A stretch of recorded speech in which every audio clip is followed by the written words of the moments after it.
नमस्कार, डायडॉक हेल्थ पर आपका स्वागत है। मैं doctor Divanshu Gupta, anaesthesia critical care expert Jaipur में कार्यरत हूँ। दोस्तों, डायबिटीज़ एक ऐसी बीमारी है जिससे लगभग हम सभी लोग परिचित हैं और करीबन हर घर में आज डायबिटीज़ का एक मरीज होता है। दोस्तों, डायबिटीज़ एक मेटाबॉलिक डिसऑर्डर है जिसमें व्यक्ति के ब्लड में ग्लूकोज का स्तर बहुत अधिक होता है। जब शरीर में पर्याप्त मात्रा में इंसुलिन नहीं बन पाता है या शरीर की सेल्स इंसुलिन के प्रति ठीक से प्रतिक्रिया नहीं कर पाती है, यह डायबिटीज़ का कारण बनती है।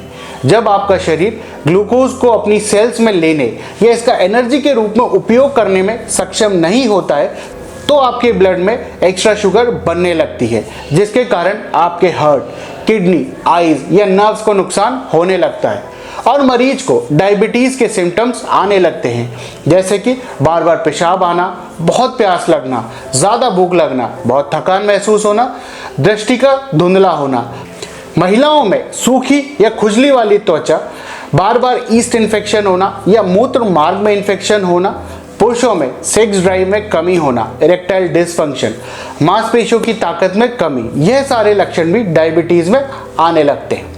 अमेरिकन डायबिटीज़ एसोसिएशन के अनुसार normal fasting sugar level 100 milligram पर डेसीलीटर से कम होना चाहिए तथा post prandial blood sugar level, जो कि भोजन के 2 घंटे के बाद चेक की जाती है, यह 140 मिलीग्राम पर डेसीलीटर से कम होना चाहिए। अब हम बात करेंगे कुछ बेस्ट और इजी एक्सरसाइजेस के बारे में जिसकी मदद से आप डायबिटीज़ को कंट्रोल में रख सकते हैं। इसमें पहला है वॉकिंग। रोज 30 मिनट से 1 घंटे तेज कदमों से चलना चाहिए। इससे डायबिटीज़ कंट्रोल करने के साथ साथ आप अपने ब्लड प्रेशर को भी सामान्य रेंज में रख सकते हैं। रोज सुबह वॉकिंग करने से ताज़ी हवा से आपके फेफड़ों को भी बहुत फ़ायदा मिलने लगता है। अगली है गार्डनिंग।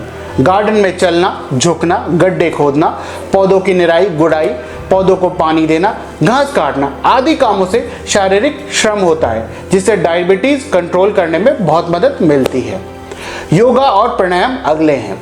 इससे भी blood sugar level, BP, obesity control होती है और इम्यूनिटी भी बढ़ती है।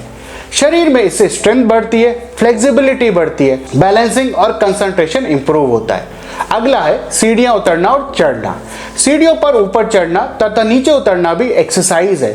इससे शरीर में ब्लड फ्लो बढ़ता है। जिन डायबिटीज़ पेशेंट को वजन ज़्यादा है और जॉइंट की प्रॉब्लम है, उन्हें सीढ़ियाँ चढ़ना उतरना डॉक्टर की सलाह से ही करना चाहिए। दोस्तों, अगला है साइकिलिंग। रोज 30 मिनट से 1 घंटा साइकिलिंग करने से आपके लंग्स और हार्ट मजबूत होते हैं, वह ब्लड प्रेशर कंट्रोल में रहता है। अगला है डांसिंग, गेम्स या स्पोर्ट्स। अपनी रुचि के अनुसार कोई भी गेम जैसे बैडमिंटन, टेबल टेनिस, रस्सी कूदना आदि आप खेल सकते हैं। पुशअप्स, सिटअप्स कर सकते हैं, स्विमिंग कर सकते हैं। इन सब फिजिकल एक्टिविटीज़ की वजह से ब्लड शुगर कंट्रोल में रहता है। दोस्तों, अब मैं आपको बताऊंगा आपको डायबिटीज़ को कंट्रोल में रखने के लिए डाइट प्लान कैसे रखना चाहिए, जिससे कि कम से कम दवाओं के साथ आप ब्लड शुगर लेवल को कंट्रोल में रख सके। अडल्ट मेल को 30 कैलोरी पर केजी पर डे के हिसाब से और फीमेल को 25 कैलोरी पर केजी पर डे के हिसाब से लेना चाहिए। डाइट में आगे बढ़ते हैं तो हमें कार्बोहाइड्रेट, प्रोटीन और फैट्स की मात्रा का भी ध्यान रखना चाहिए। कार्बोहाइड्रेट्स में कॉम्प्लेक्स कार्बोहाइड्रेट जैसे ब्राउन राइस, ओटमील ब्रेड या फिर पीज, बीन्स और वेजिटेबल का उपयोग करें। रिफाइंड कार्बोहाइड्रेट जैसे मैदा, चावल, व्हाइट ब्रेड, बिस्किट, नूडल्स, इन सब का इंटेक कम करें या लिमिटेड कर दें। प्रोटीन के लिए दालें जैसे राजमा, चना दाल, मटर, मसूर आदि का खाने में प्रयोग करें। रेड मीट जैसे लैम्ब मीट, पोर्क, मटन आदि को अवॉइड करें। यदि हम फैट्स की बात करें तो आप किस प्रकार का फैट खा रहे हैं, ये ज़्यादा महत्वपूर्ण होता है बजाय इसके कि आप कितना फैट खा रहे हैं। आपको अनसैचुरेटेड फैट्स जैसे सब्जियों से बने तेल, कनोला, सूरजमुखी, सोया, कॉर्न का तेल, बीज, मछली, नट्स आदि का यूज़ करना चाहिए। आपको सैचुरेटेड और ट्रांस फैट्स जैसे butter, Dalda, cake, biscuits, pastry, sausage, meat के चर्बी वाले भाग, cheese, milk shake, mayonnaise, ice cream, chocolate आदि से परहेज करना चाहिए। आपके हर भोजन में 8 ग्राम फाइबर तो होना ही चाहिए। ब्लड शुगर को कंट्रोल करने के लिए फाइबर एक बहुत ज़रूरी कंपोनेंट है। यह हमें लीफी वेजिटेबल्स में, होल ग्रेन्स में बहुत ज़्यादा मिलता है, इसलिए डाइट में इनका इंटेक बढ़ाएं। अपने खाने में नमक का इंटेक लिमिटेड करें, क्योंकि नमक का इंटेक बढ़ाने से ब्लड प्रेशर हाई हो सकता है। इसलिए प्रतिदिन 5 ग्राम से कम नमक लेना चाहिए। फ्रूट जूसेस को भी अवॉइड करें तथा कम से कम 8 ग्लास पानी प्रतिदिन पिएं। अपने भोजन को 6 छोटे छोटे मील्स में डिवाइड कर दें और अल्कोहल और स्मोकिंग का इस्तेमाल कम से कम करें। दोस्तों, अक्सर लोगों को कंफ्यूजन रहता है कि डायबिटीज में कौन सा फ्रूट आप खा सकते हैं और कौन सा फ्रूट आप नहीं खा सकते। अब मैं आपको यह कंफ्यूजन भी दूर करूंगा। डायबिटीज के पेशेंट सभी प्रकार के फल खा सकते हैं। इसके लिए इस बात का ध्यान रखना है कि व्यक्ति का कैलोरी कंटेंट वो कांस्टेंट रहे। कैलोरी कंटेंट व्यक्ति के वेट, हाइट और सेक्स के हिसाब से मेंटेन रहना चाहिए।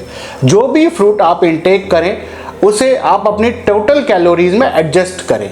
दूसरी बात जो ध्यान रखने की है, डायबिटीज पेशेंट को फ्रूट जूस को अवॉइड करना चाहिए। आप रॉ फ्रूट ही इस्तेमाल करें। उसके बहुत सारे फायदे हैं, जैसे कि रॉ फ्रूट एक अच्छा सोर्स है विटामिन का, मिनरल्स का, एंटीऑक्सीडेंट्स का, फाइबर्स का। फ्रूट से इम्यूनिटी भी बूस्ट होती है, तो आप अपनी डाइट में फ्रूट को इंक्लूड कर सकते हैं। अब हम बात करते हैं कि डायबिटीज पेशेंट कितना फ्रूट का अमाउंट ले सकते हैं। डायबिटीज के पेशेंट को 2 से 4 फ्रूट सर्विंग डेली के ले सकते हैं। एक फ्रूट सर्विंग करीबन 15 ग्राम कार्बोहाइड्रेट का होता है। एक फ्रूट सर्विंग की साइज करीबन फीस्ट की साइज के बराबर होती है।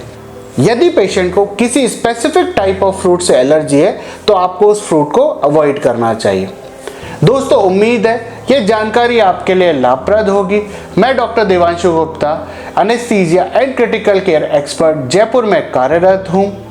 इसके अलावा हेल्थ और मेडिकल से related useful, authentic, reliable information के लिए कृपया हमारा YouTube channel that doc health subscribe करें।